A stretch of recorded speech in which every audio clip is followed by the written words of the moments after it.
तो hello guys, ये आज की जनरेशन का नंबर 1 मॉडल Xpulse 200 4V। तो इस बाइक पर आज हम FuelX सेटिंग करने वाले हैं। तो ये पिगीबैक क्वार्टरलिस का ये FuelX है।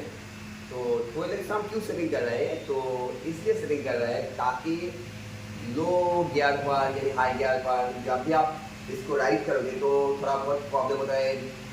जब आप हाई गियर पर लो स्पीड पर मूव करते हो तो कॉम्बशन क्लैटर जनरेट होता है, यानी सही तरह से फ्यूल का इंक्रीज नहीं होता है, पेट्रोल बॉडी पर बर्निंग भी नहीं होता है फास्ट टूप पर। तो और आप स्पीड पर जब आप रन करते हो तो थोड़ा सा वाइब्रेशन फील होता है। तो ये सारे फील्स बहुत सारी बाइक पर होता है स्टॉक पर। तो इसीलिए FuelX का इस्तेमाल करने से बहुत सारे बाइक पर ये प्रॉब्लम 100% सॉल्यूशन हो जाएगा। तो FuelX आप परचेस कर सकते हो किसी भी साइट पर। तो FuelX कैसे सेटिंग करना चाहिए ये मैं आप लोगों को दिखाऊंगा Xpulse 200 4V पर। बहुत ईजी प्रोसेस है। सिर्फ और सिर्फ सीट को खोलना है, इंजेक्टर को कनेक्ट करना है और लैम्बर्ट सेंसर जिसको ऑक्सीजन सेंसर कहते हैं उसको बाईपास करना है और एक ग्राउंड को जोड़ना चाहिए। ये इसका वायरिंग हार्नेस मैं अपने गले में झुला के रखा हूँ। ये इसका वायरिंग हार्नेस और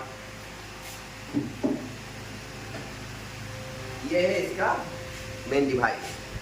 तो सिर्फ और सिर्फ इसको सेटिंग करने के लिए मुझे इसका फ्यूल टैंक इसको ओपन करना पड़ेगा और फिर इंजेक्टर, लैम्बर्ट सेंसर और बैटरी के साथ इसको कनेक्शन करना चाहिए, सिर्फ और सिर्फ। इसके बाद ये मैनुअल टाइप है, ये ऑटोमेटिक टाइप है और इसी का एक प्रोडक्ट आता है मैनुअल। इसके साथ एक स्विच रहता है, ये आपके चाहत के अनुसार मोड को आप अप डाउन कर सकते हो, 9 मोड रहता है उसका। तो ये भी अच्छा है। अगर आप किसी बाइक पर सेटिंग करना चाहो तो मेरा पर्सनल ओपिनियन है आप ऑटोमेटिक के द्वारा मैनुअली आप परचेस कर क्योंकि आपके चाहत के अनुसार आप पावर भी इंक्रीज डिक्रीज कर सकते हो। तो लेकिन ये भी सेटिंग करने के बाद हम चेक करेंगे ये कैसे काम करता है। ये ऑटोमेटिक काम करेगा। तो चलो कीप वाचिंग, सेटिंग करने तक आप इंतजार करो सर। तो मैं अब इस बाइक का जो सामान है पार्ट बाय पार्ट इसको ओपन करने वाला हूँ। सबसे पहले सीट को ओपन करना चाहिए।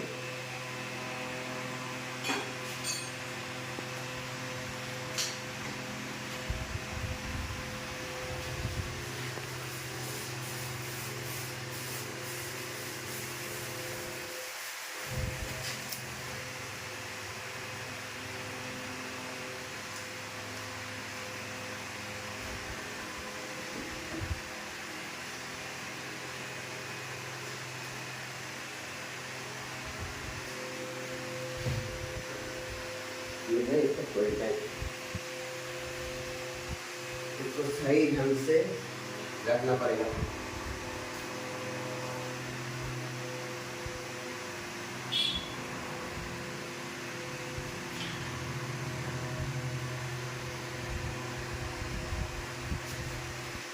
तो अब ये हो गया।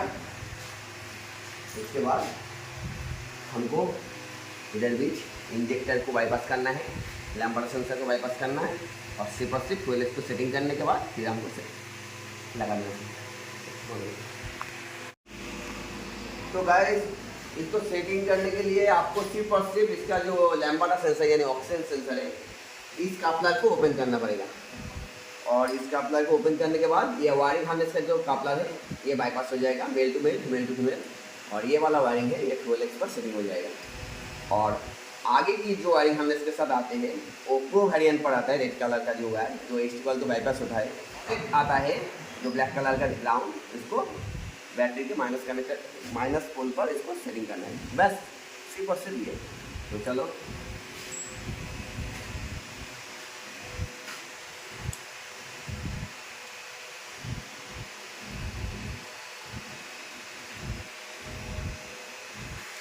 ये हो गया।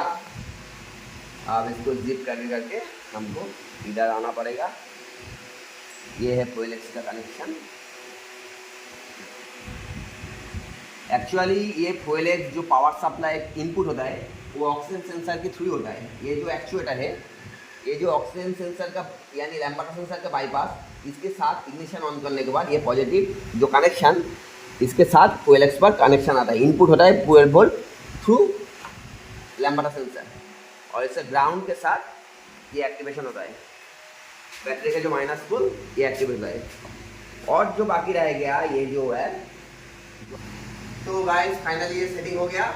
अब हमको इसको स्टार्ट करना चाहिए और स्टार्ट करने के बाद 15 मिनट्स तक इसको वेट करना पड़ेगा क्योंकि इसके ऑटोमेटिक प्रोसेसिंग होने के लिए।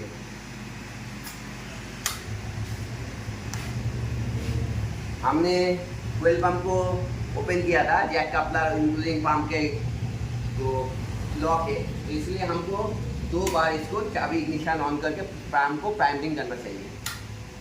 पंप का साउंड आ रहा है यानी सब कुछ सही है।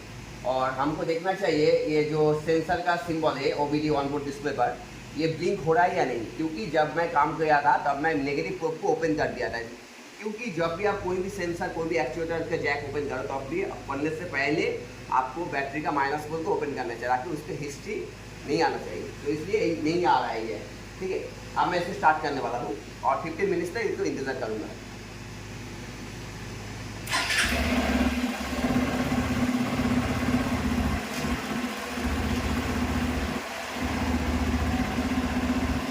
क्योंकि ये काम करने से थोड़ा सा एक्टिवेशन होने में, थोड़ा सा प्रोसेसिंग होने में थोड़ा सा टाइम लगता है, तो आइडलिंग पर छोड़ देना चाहिए और 10-15 मिनट के अंदर ये प्रोसेसिंग पूरा कंप्लीट हो जाएगा।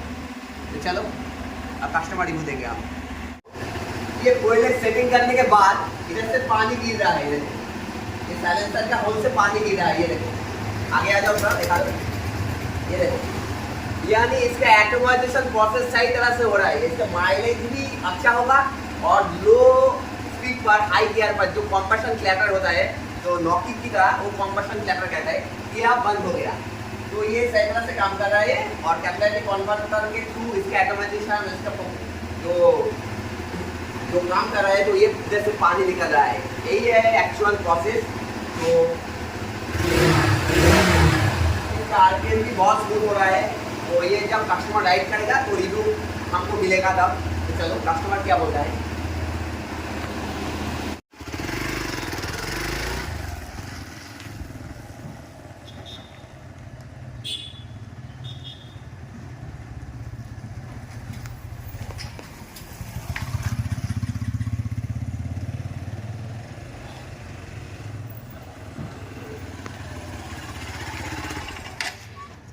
तो बिल्कुल काम कर रहा है।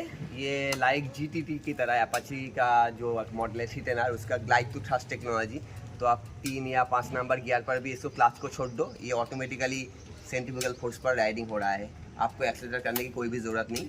तो ये मेरे हिसाब से आप सेटिंग कर सकते हो बेशक, क्योंकि इसका परफॉर्मेंस भी अच्छी होगा। लोकल मोड पर आप जब चलाओगे लोकल रास्ते पर, ज़्यादा गियर चेंज करने की आपको ज़रूरत नहीं है।